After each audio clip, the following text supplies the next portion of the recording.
I think it's time to bring in our first guest here on tonight's Raw Recap.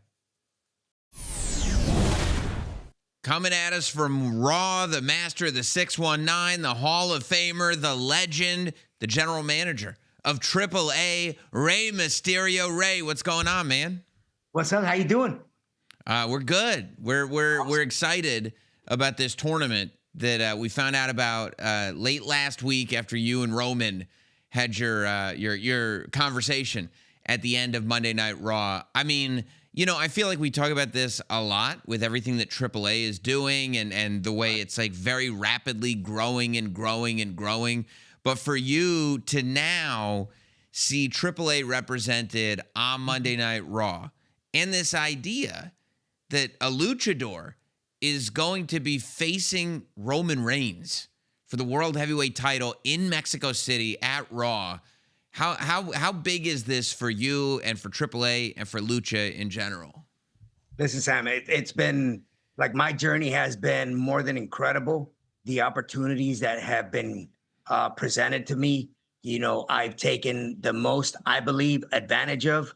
So with the position that I have now as GM for AAA, the best thing that I could have thought of is how can we get opportunities to the up and coming greatest luchadors of all time right now, the ones that are rising. And what better than to speak to the OTC, convince him into putting his heavyweight title on the line, you know. But of course, it would have to be with someone that is very respected and someone that is willing to earn that spot. And that's how this tournament all came about. But I truly believe that this is an opportunity of a lifetime because anything can happen, as we've seen over the years in wrestling. You know, titles have been switched overnight, so you never know what could happen. May the best luchador in this competition win, because then he will be able to represent Mexico at its fullest. Yeah, I mean, if anybody knows about winning the WWE Championship in a way that was unexpected, it's Rey Mysterio. Right? Yeah, I mean, Rey, you sat there and, I mean, you talk about tournaments. You talk about you've won the WWE Championship in a tournament. You've seen how fast that can move.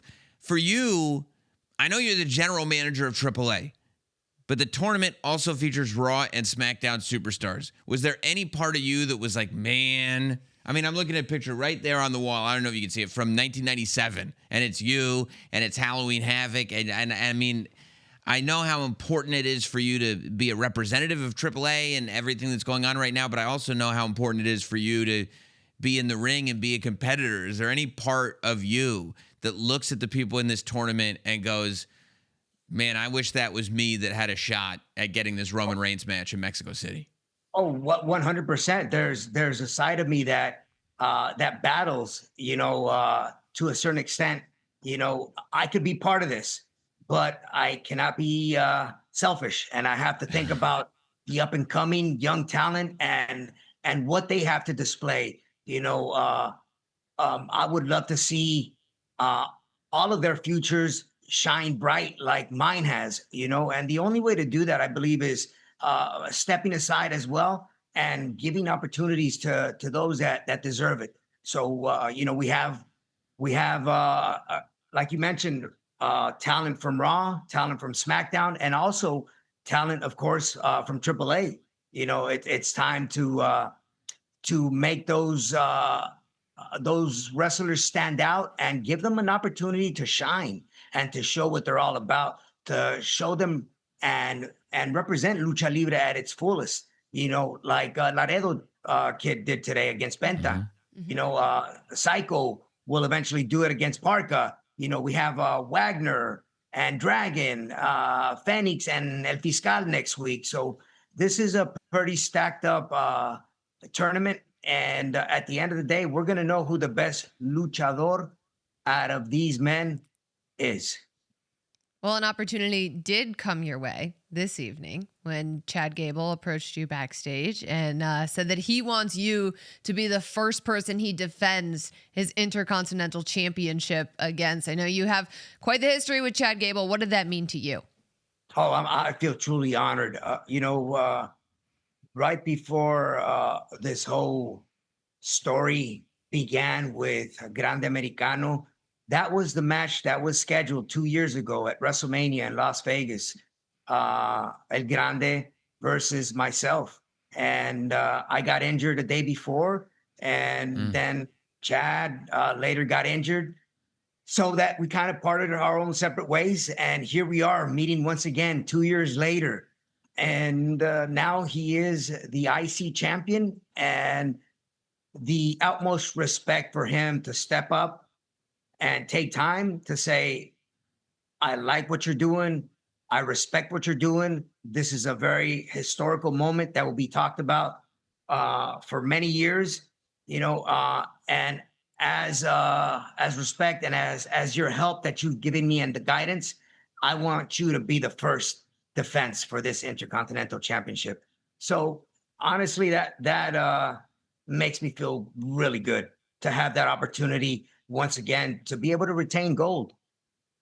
Yeah, I mean, it's an amazing thing. And you talk about Grande Americano, and I was actually just having a conversation with Dragon Lee about this on WWE Radio. That's something that, to me, that Grande Americano versus Grande Americano mask versus mask match was one of the reasons it was so special, is because I think fans beyond traditional lucha fans, but fans across the globe, WWE fans, were watching that and had this deep appreciation for how important the mask is, for how much the mask means. I feel like it wasn't that long ago.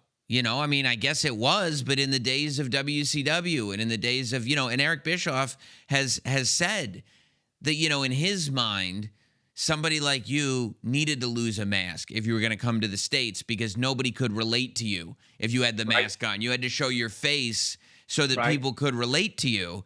And I think we've come so far as a wrestling audience, and maybe we were always there, right? That what we relate to now is the mask and the story behind the mask and how important that mask is. Did that occur to you at all as you were watching this Grande versus Grande match that became so big that they replayed the entire thing on Monday Night Raw, that this is now a global audience that is fully entrenched in how important the mask is? I was very amazed how big the hook was for all audiences, anybody that was watching. And when I say all audiences, I even consider myself to be part of that audience, because I was hooked as well. I was enjoying the match. I was feeling the moment. Every moment that happened throughout that match, I felt like I was part of it. It was taking me on that ride. And that's the importance of wrestling, to be able to tell that story and to be able to feel it as you're watching it. To be living it at the same time. Even though you're not in the ring, you want to be able to feel it from your seat or from home, wherever you're watching. And I think they both did an incredible job. And not only that, because obviously it meant so much to both of them. And you can tell from the beginning of that feud, not from that match, but from the beginning of the feud, how important the recognition of the name and the mask was to them. They wanted to be the only one. So when you have something on the line that's that big, that has been part of Lucha Libre's history for many years, it's something really enjoyable to be a part of, whether you're there live watching it in the arena or you're watching from home. But I have not heard up till today a single negative comment on that match. It's all been positive. And, that just gives pride for someone like me that has grown up practicing the art of Lucha Libre. Yeah, it feels like one of those matches. And honestly, I have the short list of matches that I could show to somebody who's never watched professional wrestling before and go, this is what makes wrestling so great. One of those was always you and Eddie from 97. And Grande versus Grande is now on that list as well, where it's like you don't need to have ever even thought about professional wrestling before you turn on either of those two matches, and you realize because you're just so into the story of what's happening. Right. And how ironic is it that that both Grandes, are neither Mexican, Right. but the fact that they are soaked in the character and they take the time to learn and learn about the culture and speak the language, is that just goes to show how much the fans are involved because they know you are taking your time to learn about them, how they live, what they do, their language, and how to connect with them on a personal level. That is what has gained the majority of the fan base on Grande Americano. When you look at this tournament that we have laid out for across Monday Night Raw and AAA, and of course Superstars from SmackDown as well, it was brought up tonight. Why is it that the AAA Mega Champion, the person a lot of people think is the best luchador working right now, Dominic Mysterio, why would Dominic Mysterio not be in this tournament? Well, I could say for one, he has never trained lucha libre. He could say he's the best luchador. Yeah, he does a couple moves here and there, but his training was always on the American side. He trained in Tampa, he trained in Canada, and he trained, in San Diego. So when you speak about luchadores, born and raised, that's your bread and butter. That's where you began. That's where you got your ass kicked. Every time you stepped into the ring, they made you sweat. You threw up. You wanted to get out of the ring, but no, they pulled you back in. So I think my concept of a luchador is completely different from Dom's concept. Are you saying you think Dominic Mysterio is a fraud? Ooh. I never said he was a fraud, but I don't consider him. Let's just say this: I don't consider him the greatest luchador of all time. Wow. What about the king of the luchadors? El Rey. Oh, sorry. Well, Ray, man, I'm excited. Something that has been brought up a lot lately, just because of everything that's been going on in the WWE, is generations and the generations that superstars come from. At SummerSlam, we just saw Brock Lesnar retire. Before that, AJ Styles retired. Before that, John Cena retired. I mean, you're looking at that 02 class. And in terms of the WWE, 02, you're a big part of that sort of generation. When you look at what's left, you're already in the Hall of Fame, which is wild. Yeah. When you look at how much time is left for the in-ring career of Rey Mysterio, are you thinking matches? Are you thinking years? Are you thinking what? Man, I honestly most recently have been battling with, is it getting close to my time to retire? I certainly don't feel like I am, like my body is saying, okay, now it's time. And I always like to listen to my body. I am enjoying the position of being AAA's GM and seeing young rising stars come up in the game. But at the end of the day, it's like, man, I really enjoy what I do on every level. Obviously, I enjoy wrestling a lot more than being behind the cameras, but I do understand that opportunities are very little. And there's others that are going to come before me right now because it's time to make or to give the spotlight to other superstars, especially in the lucha libre world. So I am okay with that. And I think as far as tapping out, never say never, but it can just pop up one day just out of nowhere and say, okay, now it's time.